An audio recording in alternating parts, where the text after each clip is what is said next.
Let us begin, as we always do, with the Prime Minister, Jacinda Ardern, who is with us. Good morning.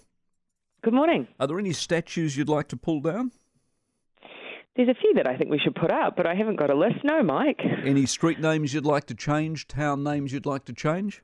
Thankfully, of all of the things that are my job, that is not one of them. That is utterly up to local council, so it's not something I've given any thought to.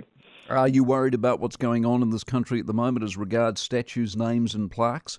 No, I'm not actually, Mike, because, we're a country, I think, that can have a debate about something and can have peaceful protest as we have. Pretty hard to argue with the motivation behind those. It was just denouncing racism, which I think we can all support. But no, I'm not worried about the country having a debate about something. We're able to have rational discussion, I think. Is the Bob Fyfe story true? What part of the story are you claiming or questioning me on there? That he wrote to you to say he was going back home to Auckland, hasn't heard back from you since, and got no thanks for the 2 months of work he did for you. He sent me an email in May. I didn't see that as his conclusion of our engagement together. We've been working on a way to formally acknowledge the people who have been working for us and with us. Rob's actually someone that I actually just been in touch with over the last couple of days. We're having a catch-up sometime very soon because actually the job's not done yet. So perhaps I viewed his ongoing role a little differently. Perhaps he thought he was exiting and I didn't. Has that been sorted out then? Yes, I think so. Yes. Was he aggrieved? I wouldn't. You'd have to ask Rob that. I can't speak on his behalf. But from the exchange I've had with him, no, I don't believe so. And when you were in touch with him, were you in touch with him as a result of the information going public that you hadn't been in touch with him? It sounds a little around the houses there, Mike. Look, my view is that Rob actually still has an ongoing role that he can play, and so I didn't see it as a conclusion. But it was remiss of me not to have publicly acknowledged him in the in-between time, given he thought that he was concluding. But as I say, we've been working on some formal acknowledgements, and also, job's not quite done yet. Has he done a good job to this point? He's played an important role, and I absolutely openly acknowledge that. David Clark, why is he still the Minister of Health? Because I deem it necessary that he be the Minister of Health. But you said at the time in not sacking him that you couldn't afford the massive disruption in the health sector or to our response for that reason. That side of the equation's now over. And I stand by that decision I made at the time. And that at that time, of course, the questions were being raised around some of his decision-making, around his personal activity during lockdown. We have had a very successful response to COVID-19, and David Clark has been part of leading that. I don't think we should lose sight of that, Mike. In amongst the fact that he made mistakes, he also made a lot of very good decisions. We also are about this week to go into a period of reform for our health sector, which is much needed. In spite of COVID-19, that has been needed, and in fact, we've seen some reasons during COVID-19 that it's been needed. And so, yes, he is the right person to play that role. So he's essentially saved his job, is what you're arguing?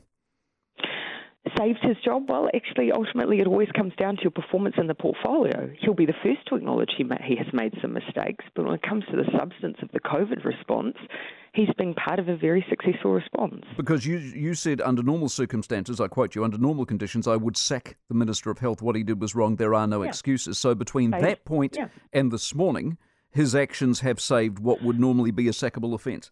Mike, the decision that I was being asked to make, it was at that time, and I stand by that decision. If you're asking me now, because we're out of lockdown, whether I'm going back and revising that decision, I am not. Okay, that's fine. It's just yesterday he was announcing ventilators and he didn't know how much they cost and he didn't know when they were arriving, and it sort of dovetails in with the aged care sector review that had the PPE disaster spelt out very plainly, all of which was under his watch. Well, actually, on the aged care, work was done to try and get that PPE in as quickly as we could. We were very open about the fact that there were distribution issues, and we addressed it.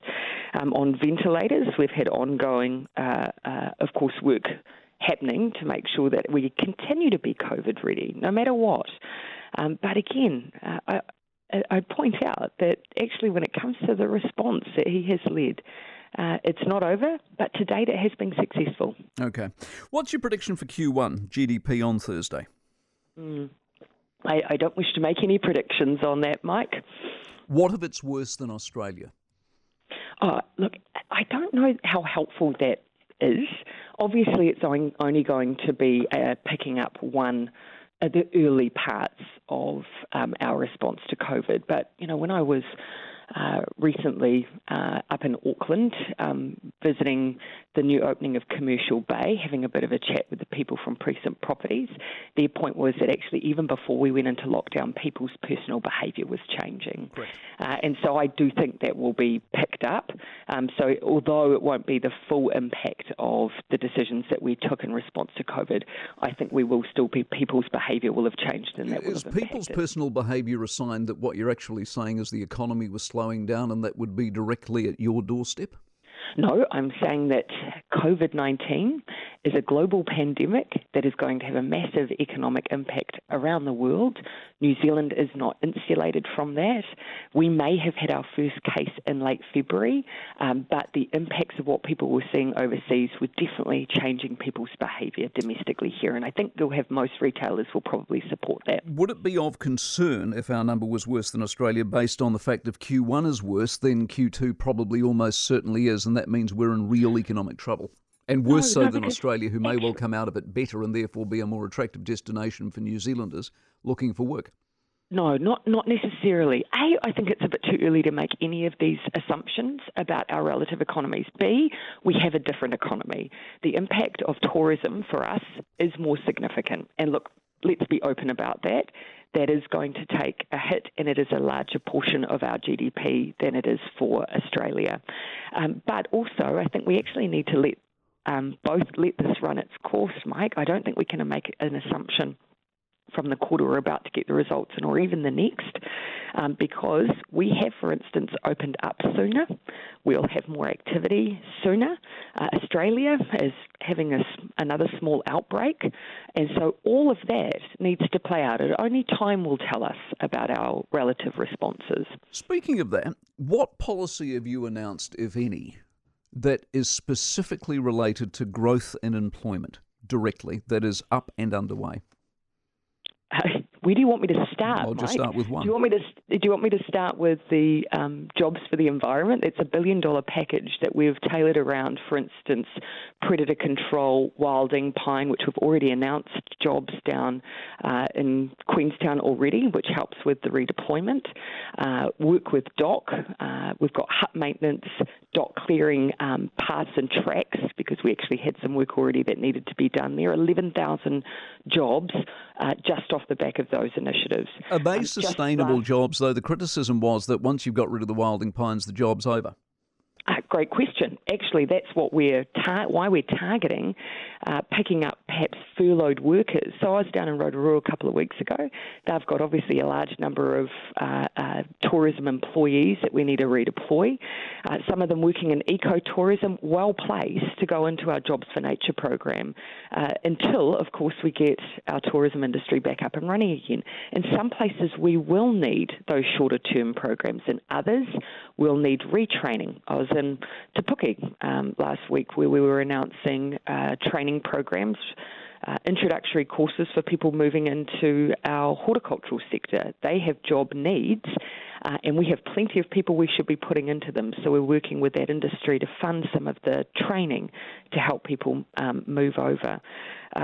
The skills gap that we have, we're funding and making apprenticeships free to try and encourage more people into those. Not to criticise the policy because it's a sound one, but that takes time. The person who's lost their job yesterday isn't retrained to something else tomorrow. No, and that's why you're exactly right, which is why we've always talked about the three phases. You know, the wage subsidy, which takes us through to August, is about the here and now. The small business loan schemes are about the here and now. Actually, some of those Jobs for Nature, we can actually get some of those kicking off quite quickly. And this week, Mike, on apprenticeships, we are worried about people letting their apprentices go. We'll be making announcements around supporting employers with the cost of keeping those apprentices on. So we are doing a mixture of the here and now and the forward look. That health you mentioned earlier on, is this the Simpson Review? Yes, it is. Yep. Are you getting rid of DHBs, or at least some of them? Oh, yeah, look, you'll have to wait and see for that report, but I think that there is wide acceptance amongst many of us that there are currently inefficiencies in our system that we need to fix. Correct. I discovered last week, and I didn't realise from the RMA, there is a role for the Minister of the Environment in that to step in and solve Auckland's water problem. Why isn't he? Well, Actually, there are a number of steps, I'd say, that would need to play out beforehand. Mayor Phil Goff obviously has the ability, through some emergency provisions, to access, I think it's an extra 15 million litres from the Waikato River, but also he's in talks with Waikato generally around easing some of the pressure. So you don't see enough urgency to get Parker involved in this? I see plenty of urgency, and Minister Parker has been involved, as in he's been talking directly with the Mayor, but there are actually a couple of things that are very real options that Auckland are exploring right now and first. Appreciate your time very much.